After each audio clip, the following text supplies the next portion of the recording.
and thank you for having me here.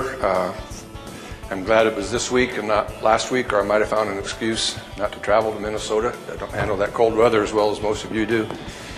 And while we're talking about weather and cold, thank you for helping put affordable, safe pork on my dinner plates at night. I do appreciate the people in the field. I don't pretend to know anything about raising pigs or cows or chickens, but I know a little bit about antibiotics, and I've tried to stimulate some conversations over the last couple of years that seem to be resonating with the animal ag industry, and get a lot of opportunities like this to say my viewpoints, and I think try to set the record straight from some of the people who are trying to put you out of business or change the way you do business. A couple disclaimers. First of all, I do want you to know for transparency that I do some consulting with Elanco and with Merck Animal Health and also with Tyson Fresh Foods. None of those companies have had any input into this talk. None of those companies have paid transportation, honorariums, or anything else for any of the antibiotic talks that I give. This is Dick Raymond's opinion. This is not the opinion of Elanco or Merck, and I think you'll realize that when we get into the talk. My goals for today, and I've been told I should spell this out a little more clearly from the first couple talks I gave, so this is what I want you to take home. I want you to be able to go back home to your communities where you are leaders in agriculture and have the tools to have a healthy, educated discussion about the use of antibiotics in your animals. There's a lot of numbers being thrown around out there. They aren't necessarily inaccurate, but they're meant to inflame and alarm and create changes that we don't necessarily need or want to see. So I'm going to give you some numbers that I can back up. I'll give you all the links that you need to go read these articles from the FDA and CDC and so forth on your own. Those are not my thoughts. Those are facts. Do we know all that we need to know about how antibiotic resistance develops? No, we do not. We'll talk about that a little bit today. So when someone tells you, I know what causes antibiotic resistance, tell them they haven't had it explained properly to them if they think they understand it, because our top scientists still don't understand some of this. And I want to explain to you what a superbug is. We've been reading a lot about superbugs, especially with the Foster Farms outbreak on the West Coast. The people who don't want us to eat meat and poultry acted very alarmed. They were all going to die because these were all superbugs, and they were not superbugs by definition of the FDA and the CDC, and we'll get into that. So when someone says we got superbugs, you can ask them if they know what a superbug is, because you will know. And we'll talk a little bit about MRSA, because that's making the headlines all the time now, especially you in the hog business have probably read some of the reports that if you work in a concentrated animal feeding operation, you're more likely to have MRSA in your nasal cavities than if you work out on the range. Yeah, we share bugs. Animals and humans share bugs. Nobody's gotten sick from it, though. That's the point. So we're going to talk about MRSA.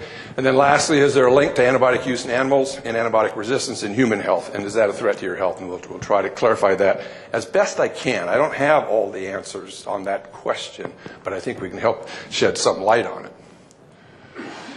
Perception versus reality as far as foodborne illness itself goes. This is not about antibiotics quite yet, but this is how the media can skew things.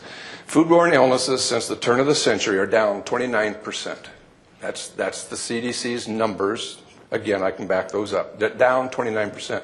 But we're reading more and more about outbreaks and recalls, and so the average consumer believes we're doing a worse job of getting safe meat and poultry and produce on their plates. And why is that? Because the media hits about foodborne illnesses are up 150% since the turn of the century. And for recalls, the media hits are up 250%, while foodborne illnesses are down 29%. Why is that? It's because we've gotten better at finding the source. This is a good thing, because now we can find, if we know what the source is, we can attack that with science and try to create ways that the sources will have less chance of causing us to get sick. 15 years ago, if you had 360 people sick in 23 states with Salmonella, they wouldn't necessarily be linked, and you wouldn't have read about it.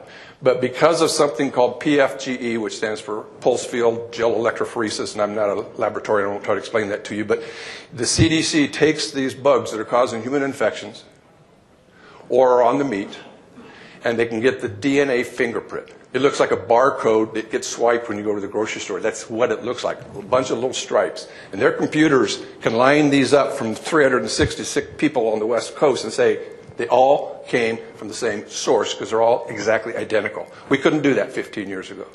Now we can do that, and when you ask 360 people, what did you eat 3 days before you got sick, and 360 people say, chicken, you found the source. And eventually you find the farm. or the producer, like the Peanut Corporation of America or the Wright Egg Farms in Iowa, Foster Farms on this one. Now you've got a culprit. And America loves to have culprits and point the finger at somebody. 260 illnesses with nobody to blame doesn't get much headline, but how many headlines did we see from Foster Farms? Every day, 3 more people found because you had a corporate culprit. That's why the 250% is up. Lastly, on this slide here, there are a lot of consumers out there right now that don't like the way we raise our animals. They don't like technology. They don't understand what the technology is. Neither do I. I walk through the display booths over here, and I don't know what 95% of that stuff is. It'd be like you going to an AMA convention and walking through trying to figure out what all the drugs are they're trying to sell. I don't understand the technology, but people think it's antibiotics and ractopamine, beta agonists. They think that's the technology that's going to make us all sick. There's other things like transportation and housing and feeding. So let's get back to the antibiotic talk. What is the definition? This is very important to understand this. I'm not trying to make a doctor or a scientist out of you, but if you're going to get in a discussion with someone, what is an antibiotic? It's the crux of my whole hour talk. Antibiotics, by definition, are antimicrobials that are actually produced by a microorganism and can kill or inhibit the growth of other microorganisms.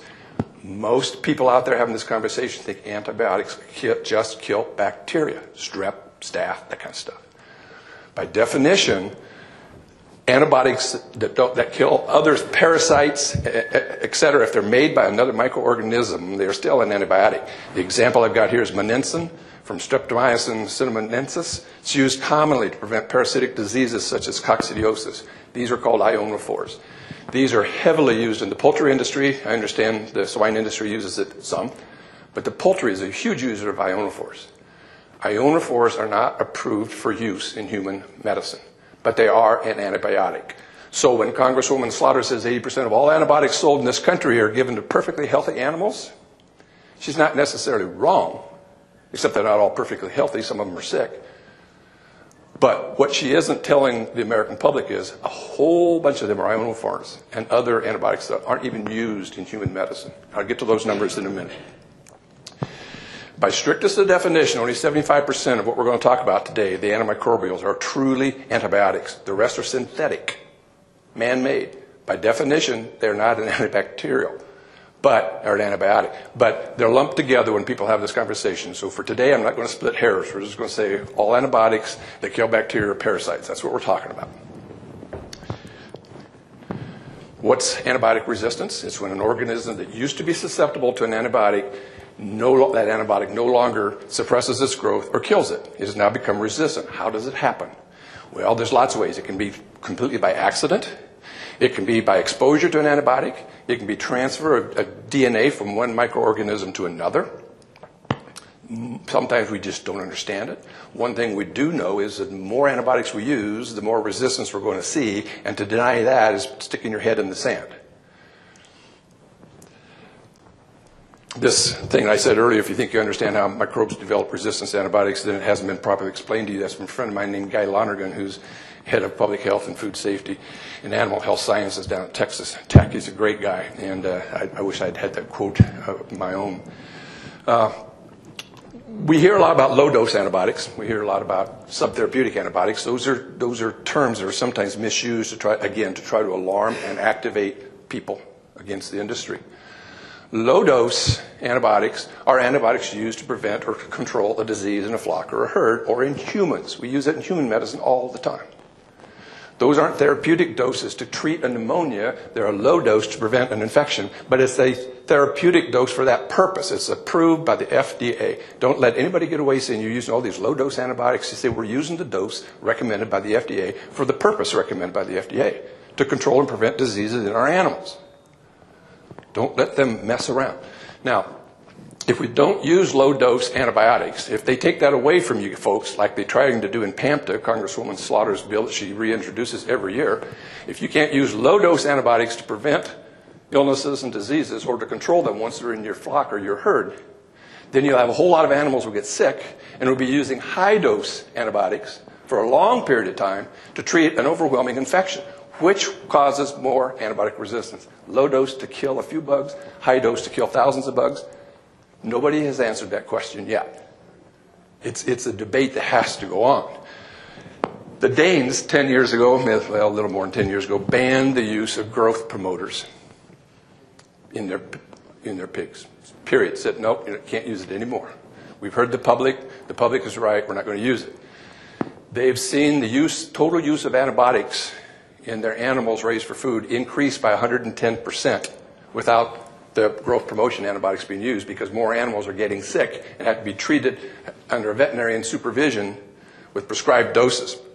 They also saw an increase of piglet mortality of 25% for a few years. They've got that straightened out now. But this slide comes from DANMAP. This organization, DANMAP, is the Danish Antibiotic Monitoring Program. This comes from Denmark. This is not Raymond's made up.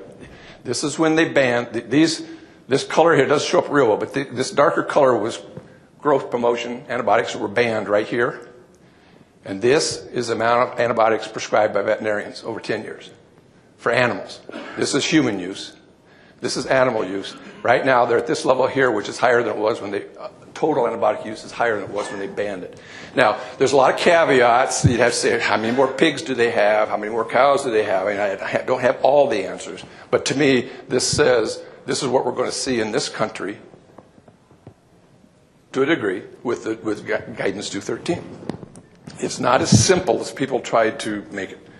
The non-therapeutic, subtherapeutic dosing is another word that's thrown out there all the time, and I'm not going to spend much time on this other than just to point out to you that the FDA and the American Veterinary Medical Association do not use these terms, as they are incorrect describers of an FDA-approved use and approved dose for the intended results. I'll give you an example of that in humans. This is the 4 uses today that the FDA has approved the use of antibiotics. Nate mentioned 213 is going to change this bottom one down here, growth promotion and feed efficiency. We'll talk about it a little bit if you want. I'm not going to spend a lot of time on it right now, but we'll have time at the end probably to go back to it if you want. But what I want to do is explain to you that in human medicine, and when someone says we can't use it to control or prevent disease in our hogs, ask them, well, what about their kids that get them? They said, we don't do that in human medicine. We just treat infections. Not true. If you have a child going to college, living in a dormitory, and one of the kids in that dormitory get meningitis, all the kids in that dormitory will be suggested that they take a 3-day course of penicillin, a low dose, but therapeutic for the purpose, is to prevent the kids in the dorm from having meningitis go throughout the dorm. If you have an artificial valve in your heart, you go to the dentist, you'll take some erythromycin for about 3 doses before and 2 doses after he cleans your teeth, so you don't spread bacteria onto the valve and get endocarditis. That's called prevention. We use it in human medicine. Why wouldn't we use it in animal medicine? The FDA is the big player in antibiotics. They approve them. They recommend the doses, and they can take them away. And they have done that. In 2005, they saw a tremendous increase in resistance in Salmonella to ciprofloxacin and Campylobacter. And they said no more of the, Baytril was the name of the particular drug. It's a category called fluoroquinolone. They said in 2005, you cannot use this class of antibiotics in animals except under prescription from a veterinarian to treat an illness. And very specific illnesses were identified. You cannot go off label, it cannot be in the feed, and if they're very limited use. We'll get to that. They also did the same thing in 2012 for another category called cephalosporins. They began to see some increased resistance in the meat they tested, and they said, we've got to quit using this in animals. I think they have done a pretty good job of protecting my health. I want to talk a little bit about the National Antimicrobial Resistance Monitoring System, commonly called NARMS. This is done by Health and Human Services, the FDA, and the CDC. They perform research, they monitor trends, they set policy based on testing done in humans, animals, and retail meats. The last report that came out was in February, and that was for the retail meat report, where they bought turkey, chicken, pork, and beef, and they tested them for Campylobacter, Salmonella, E. coli, and Enterococcus. And if they were positive, then they tested them for antibiotic resistance to see what the trends are. They do this every year. This is how they make their policies. They found, and the headline, when this came out, headline was, ampicillin resistance is increasing in Salmonella. And it's true, it is. But we don't use ampicillin to treat Salmonella, so I don't care. What the papers didn't say is ciprofloxacin resistance, that's the one they banned in 2005, and Campylobacter has fallen from 29% to 18% of Campylobacter being resistant to ciprofloxacin. It's still a problem, but it's getting better because of FDA action. There were no isolates, these are quotes from the report, no isolates were resistant to vancomycin or linezolid. These are classes of drugs critically important in human medicine but not used in food animal production. Zero resistance to two very critical classes of antibiotics because they're not used in animal medicine. No fluoroquinolone resistance in Salmonella from any source.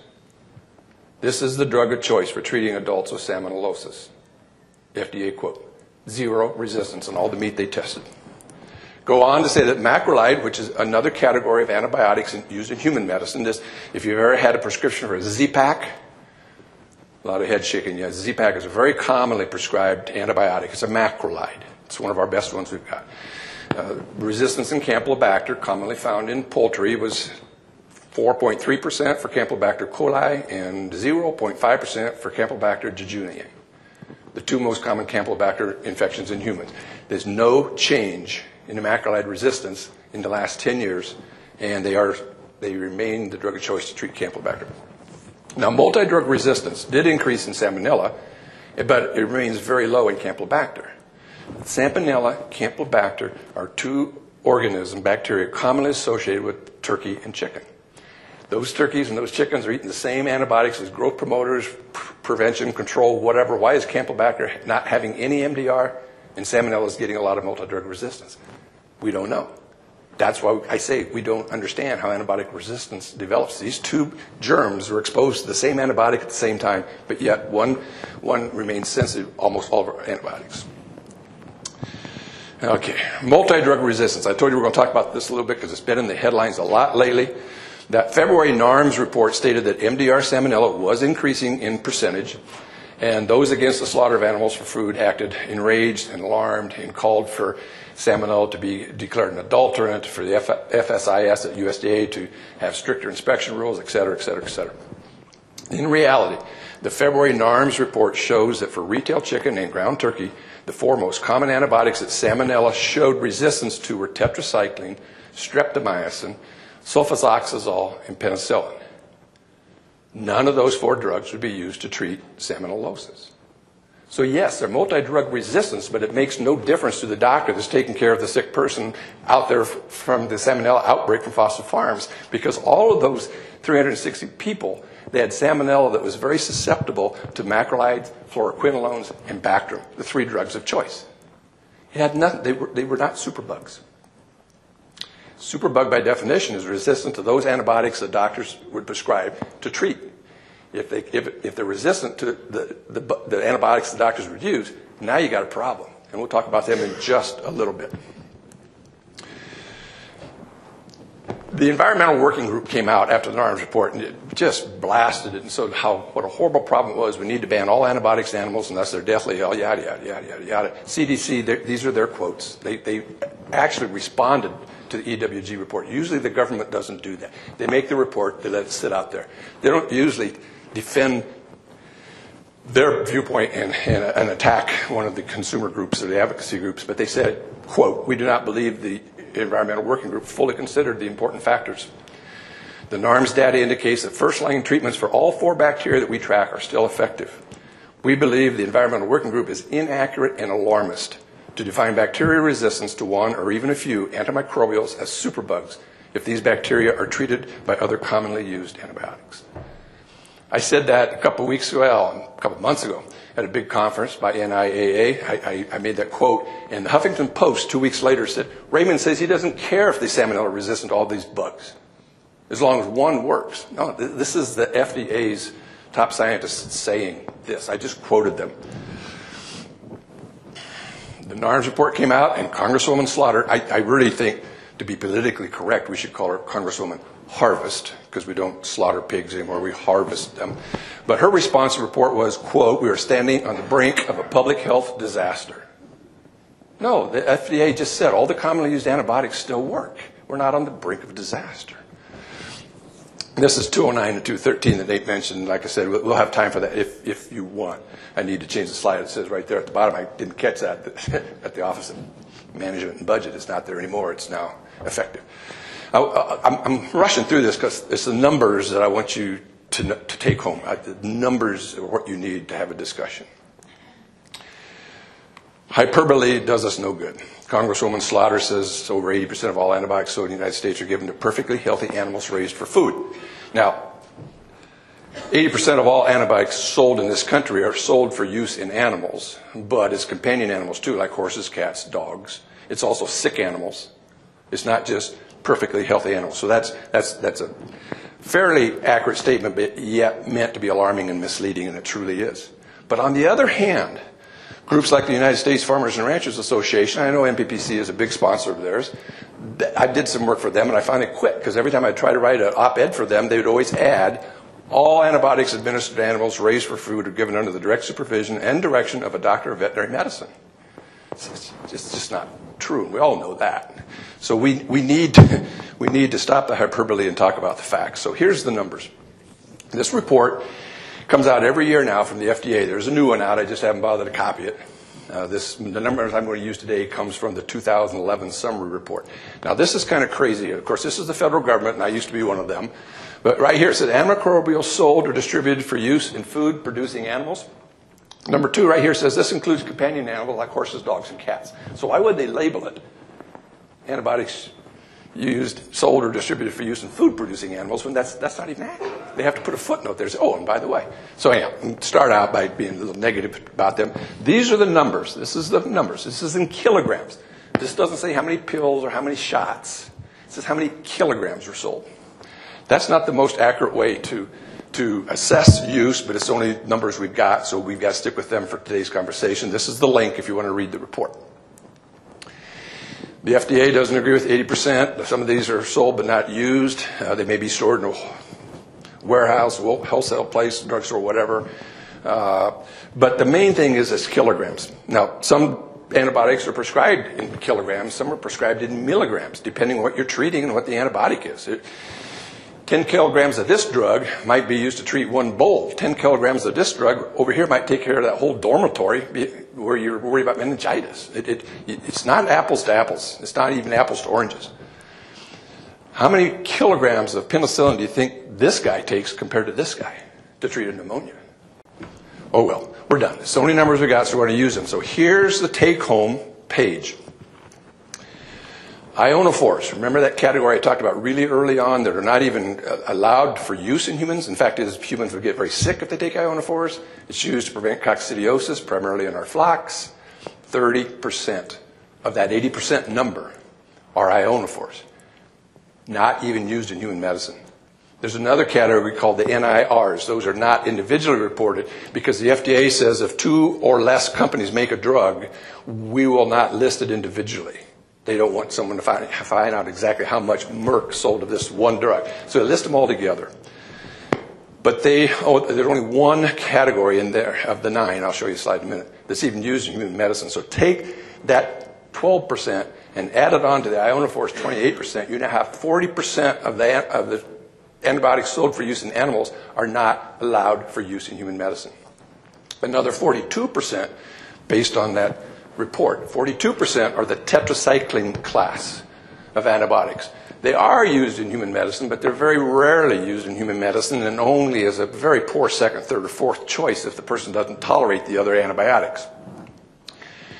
If you look at all the antibiotics sold for use in human medicine, the tetracyclines barely show up. Barely show up. And I firmly believe a lot of what's showing up there is state health departments are stockpiling tetracycline because it could be used if we were attacked with a bioterrorism organism called bubonic plague, which is something we were really worried about back after the anthrax attacks. In Nebraska, I was a state medical officer at the time, we bought tens of thousands of tetracycline. Why would you buy tetracycline instead of macrolides? Because the tetracycline pill costs you about 2 cents and a Z-Pack will cost you about $50. So you can treat a whole lot more people with tetracycline. It may not be as good a drug. But if you said we can only treat the top 10% income producers in our state, because that's all the antibiotics we got, your governor and your chief medical officer are both looking for a job. So states are stockpiling tetracycline. I asked my doctor, who's a family physician, 60 years old, when the last time he prescribed tetracycline. He said, they don't even make it anymore, do they? I said, yeah, they do. He said, well, I would never prescribe it. And the last time I prescribed it was in the mid-1980s, and the guy had to drive 120 miles to find a drugstore that even stocked it. That was 30 years ago. So 42% are tetracyclines, 40% aren't used in human medicine. That leaves 18%. That's where the conversation ought to be. Forget that 80% number. I don't care if that 80% is 20%, 50%, 80%, 99%. What I care about is 18%, where I might take that drug, and that hog might have taken that drug, and somewhere resistance is developed, and it might affect my health. Again, I sometimes get a little too technical, but I want to stress these last two bullets. The cephalosporins, FDA has limited dramatically for use in animals, only makes up 0.2% of all antibiotics sold for use in animals. That is an extremely important class of antibiotics for human medicine. The fluoroquinolones, I've already touched on enough. That's the same limits. They limit that in 2005. It makes up less than 0.1% of all antibiotics used in animal medicine. So it's not like everything that you and I might get for an infection is being used in the animal husbandry business. It's just not true. This is the another typo, NIR, not individually reported. In that category, which represents 12% of all animal sales in 2010, 813,000 kilograms were sold, and only 11,000 of that, over 800,000, were in a class that would be used in human medicine. So the NIRs are basically not used in human medicine.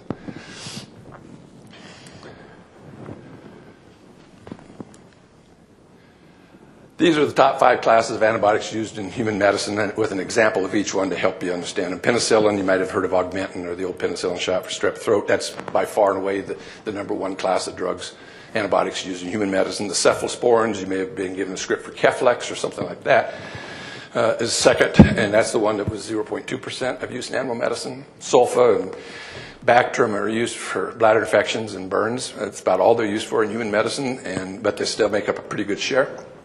The quinolones, sometimes called Cipro, is another one that's very limited in animal medicine. But then we have the macrolides, the Z-Pak. It's 5% of the antibiotics sold for use in human medicine, and it's 5% of the antibiotics sold for use in animal medicine. And there's a category that I worry about because the Z-Pak is so critical for so many diseases. It's the drug of choice.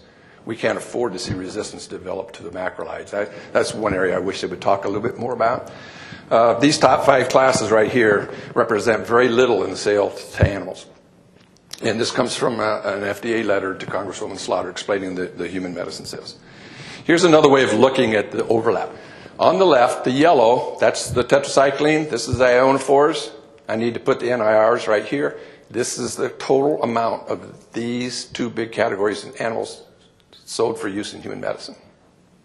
Almost non-existent. And then over here, the green is the 3 of the most commonly prescribed classes in human medicine, making up 68% of the total. And this is the little bit that's sold in animals. But to be perfectly honest, we have to look at the sulfas and the macrolides and see that there's considerable overlap in those 2. Now, the NARMS report isn't showing any increase in resistance to macrolides, and I think that's why the FDA hasn't taken any action, but it still makes me nervous.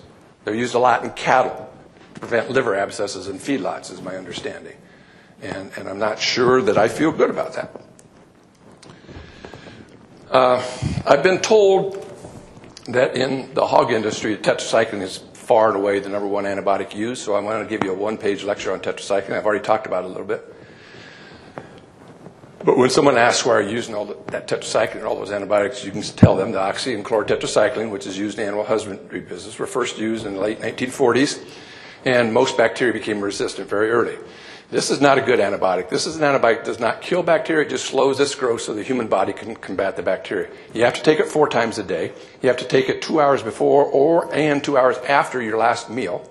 So you have to take it on a totally empty stomach. Now try to remember to take a pill 4 times a day, halfway between breakfast and lunch, lunch and supper, supper and bedtime, and then get up once in the middle of the night. How many people are going to be compliant? So you might get 2, you might get 3, you might take it too close to meals so it's only half effective. That's why the resistance developed to this drug so fast. Whereas the Z-Pak, you take a pill once a day on a full stomach. You can't forget it, so it's very effective. It hasn't lost its effectiveness. This drug just does not work for much. Penicillin history, because we hear a lot about this also. Staph aureus was first discovered in 1880. Penicillin was discovered in 28. Penicillin, if you didn't know it, really wasn't mass-produced until we began to make plans for Normandy invasion. We knew a lot of our men were dying of infections In World War II, we knew we now had this miracle drug that might save lives, so we mass-produced it without going through all the FDA studies. It wasn't approved yet for use in human medicine, but our soldiers got it. And then in 1947, it got approved for use in human medicine as a safe drug. So in 47 was the first prescription written. By 1950, 40% of all hospital isolates of Staph aureus were already penicillin resistant. Staph has an amazing, amazing ability to transform itself to develop antibiotic resistance. In 1959, methicillin was introduced to take care of that staph. We had a new form of penicillin called a beta-lactam that would take care of the staph that was resistant to plain old penicillin. The next year, we had our first case of MRSA. It took 1 year for staph to develop resistance to methicillin. 1.5% of the people in this conference today have MRSA in their nasal cavities. 33% of us have staph in our nasal cavities. It's there. It's just there. But as long as you don't have an invasive procedure done, it probably isn't going to make you sick. But that's Staph aureus. For first 4 decades, once we started using methicillin, first 4 decades, it was all hospital acquired. So when you went and had surgery or had a catheter put in or a pacemaker put in or whatever, and it was in the hospitals and it got in through that break in the skin and people got sick and people died. Beginning about 2000, we started moving a lot of our procedures to the outpatient departments, doing infusion therapy, go home with an IV run and shoot your own antibiotic in. So a lot of stuff that used to be hospital now is community. And so community-acquired MRSA has become more common. It's still not real common. 80% are still hospital-related, but 20% of MRSA infections are now community-acquired, although they're usually not very serious infections. They're skin infections. They don't threaten our lives. A couple things that the people that will attack the industry about antibiotic use won't tell you is the latest CDC report that came out in JAMA in November just of this year said the hospital-acquired MRSA rates are down 54% from 2005 to 2011.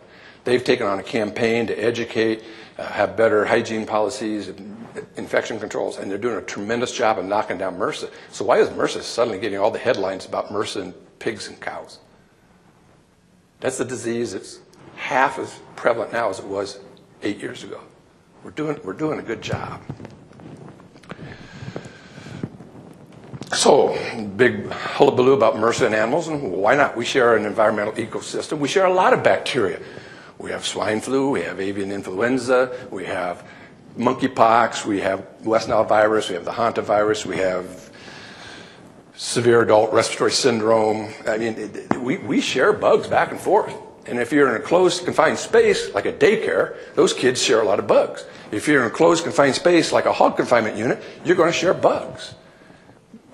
They're not giving us MRSA. We gave them our MRSA that we picked up in our hospitals, and we have given it to our pigs and our cows. If they could type, think what they would say. This is... And a real big take-home is no one has ever been known to get sick from an animal-acquired or animal-related case of MRSA in the United States. There has been one over in the European Union. I see Congresswoman Slaughter and others saying kids are going to start dying of strep throat again because of antibiotic use. We've been using penicillin for strep throat since 1947. If your kid has strep throat, the doctor's still going to recommend a shot of penicillin because it still works. And no one here in this room will ever experience this, but there may be somebody in this town that would be diagnosed with syphilis today, and he or she will get a shot of penicillin because it still works. So why haven't those bugs developed resistance, like staph? One more time, we don't know. Okay, I think I've already kind of beat up superbugs. They are a bacteria with resistance to multiple antibiotics, leaving limited or no options to treat. They can be deadly. We've talked about MRSA. We've got extremely drug-resistant tuberculosis. We've got vancomycin-resistant enterococcus. That's 20% of all hospital-acquired infections are that VRE. We've got VRSA. We've got Clostridium difficile. CDC says 15,000 people die every year from Clostridium difficile. C. difficile you get when you take a real strong antibiotic for a long period of time. It kills all the normal gut microbes. And C. difficile takes over and you can die from horrible diarrhea. It's not related to animal use. It's related to human antibiotic use. The last one, carbapenem-resistant Enterobacteriaceae. It's called a killer bug, and it is a killer bug. 50% of people that get that bug will die. The doctors have lost everything they had in their armamentarium. This was the last drug of choice for Enterobacteriaceae. It is not common at all. It's always hospital acquired. None of these superbugs are related to use of antibiotics in animals. And in the United States Infectious Disease Society has come on record as saying that. They're almost all hospital acquired, except for Neisseria gonorrhea probably isn't hospital acquired, but that's another problem we've got. Vancomycin resistance. Vancomycin is used only under the direct supervision of a healthcare professional for a specific bug, for a specific length of time, at a specific dose. Yet staph has developed a resistance. So when someone says it's because we overuse antibiotics or we don't use enough, or we use too little of the subtherapeutic doses, not true. Vancomycin, very strict guidelines. Very strict guidelines. FPs, like myself, we don't prescribe vancomycin. They go to the infectious disease doctor to make sure you're getting the right dose, and it still develops a resistance. Now, multidrug resistant salmonella can be a superbug if it's resistant to fluoroquinolones and macrolides. That would be a superbug then, and that would be linked to use of these antibiotics in the animal husbandry business, and that's where we need to talk. 3 new reports on antibiotic resistance came out, 2 in September. I'm just about done, so we can do some question and answer. The first one that came out in September was from the United Kingdom. A whole other country across the ocean looking at the problem of increasing antibiotic resistance in bacteria. And it is a problem. We can't deny it. We just can't figure out what we can do about it. But their quote on the introductory page says, increasing scientific evidence suggests that the clinical issues with antimicrobial resistance that we face in human medicine are primarily the result of antibiotic use in people rather than the use of antibiotics in animals. The same month, our own Centers for Disease Control came out with their first 100-plus page paper on antibiotic resistance and the problems that we're seeing. And their front page says the use of antibiotics is the single most important factor leading to antibiotic resistance around the world. Antibiotics are among the most commonly prescribed drugs used in human medicine. However, up to half of the antibiotic use in humans is unnecessary or inappropriate. Now, in this 100-page document, they have about 3 pages related to animal antibiotic use, and they do say, and I don't have the quote here, but they do say that the use of antibiotics just to stimulate growth is unnecessary and could pose a threat to human health. So they're just kind of backing up what the FDA is saying. So don't get me wrong, I'm not saying there's absolutely no issue with the use of antibiotics in animals. I'm saying there's about 18% of the antibiotics used in animals that are important to me as a human being, and I want to take a close look at the 18% and see if we need to make more adjustments or changes. The latest report that just came out 2 days ago was from the National Institute for Animal Agriculture. They had their 3rd annual symposium on antibiotic use in animals raised for food. I have no idea what that 10 is there for, raised for food. It was held in Kansas City in November, and they just got the white paper out, and these are 2 transcripts that you can go to read if you're interested in. They tried to take a 360-degree look. We had human health, we had CDC, we had FDA, we had public health, we had laboratorians. It wasn't just the animal ag industry. This wasn't just Merck, Elanco, Zoetis, NPPC, NCC. This was other people outside the animal area talking about what they thought.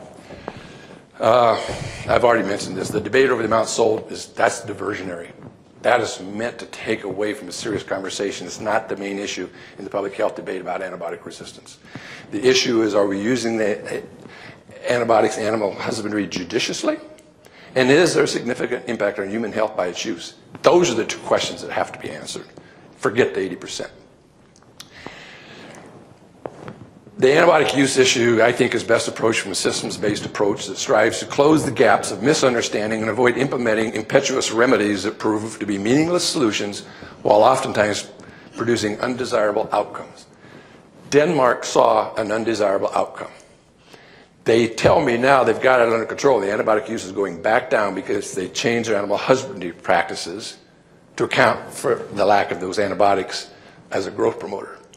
So the graph I showed you is a couple years old, and I presented it over in Europe a few months ago, and the guys in Denmark said, you got to get the new data because we're finally getting it right. But think it out first before you make these impetuous moves. The bottom line here, the reality, this is the one I really would like you to try to remember. The current uses and doses of antibiotics in animals have been approved by the FDA as appropriate. They're not low dose, they're not inadequate, they're not subtherapeutic. They are doses approved for particular purposes by the FDA. And they control the use of antibiotics in this country. Ron DeHaven, who headed up the Animal Plant Health Inspection Service when I was at FSIS, a pretty good friend. He's now head of the AVMA. Lets me use his quote that when policy regarding the judicious and safe use of antibiotics in food-producing animals is being debated and formulated, it should be based on biological science, not political science. You don't want laws being passed governing the use of antibiotics in your herds.